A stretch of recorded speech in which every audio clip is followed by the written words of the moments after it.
Okay guys, here's a tutorial on an edit I made. These are my settings. You can use 15 frames or 12, it doesn't really matter. Anyways, you want to get your sprites and your background and everything. You want to move your background up. For this, it basically like determines the camera movement. I don't really put it above -20 for the background usually. And then like move your background, like zoom it in a little bit.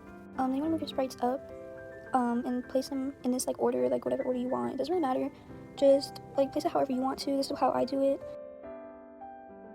Then you want to add your nulls. I usually use 4 to 5 nulls whenever I'm doing like 3 character sprites. You want to connect everything to each null and then connect the nulls to each other and zoom in for the first one. This one is not required, but I always do this kind of like shake one. It's not really a shake, it's like a bounce effect. And then for your sprite, you want to move it up.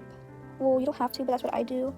I move it up, and sometimes I use the bounce graph, but I usually just do like a normal graph, an ease out graph.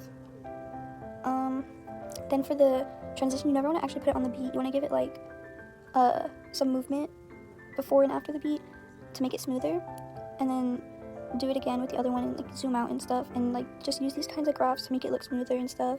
And then I always do like a zoom in at the end, and I always do like rotations too to make it look smoother. You don't have to do the rotations, but I like it in my opinion. It makes it look better. Here's me just like adjusting and making it look good, and then add another null for like an out transition. I always do like slides whenever I'm working with nulls and sprites. But yeah, that was the movement tutorial. Now we're gonna do the other one with the little drawing and like the sprites and stuff. So I get my sprites and then I get my nulls. And how I do like the little background effect, I do a freehand drawing with like the color of the character's hair, and I just do a random like little doodle.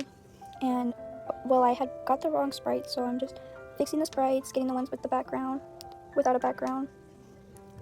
I actually remove the backgrounds myself on I just paint, and then I put the sprites and the nulls, and I use this effect drawing process for the drawing to give it that like drawing effect basically. And I always use like this graph so it looks good and like on beat basically. Here's me just adjusting it and stuff. Yeah, just making sure it looks good, and then just cutting it to the beat, duplicating the drawing, doing the same thing, changing the color and adjusting it so it's not overlapping as much. Now you want to line up your sprites in the order that you want them to appear. I do left from right, you can do right to left.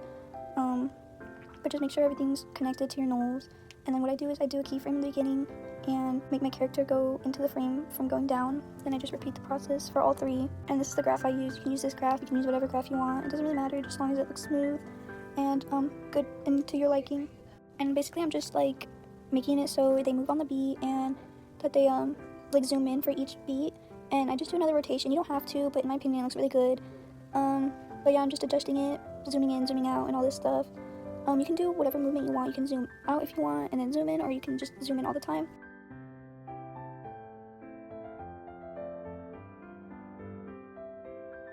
And now I'm getting another null and doing an out transition, just going down, swiping down, like before. But yeah, that was my tutorial. I hope it helped you, and I hope that you use it in your edit. You don't have to, but yeah, thank you for watching.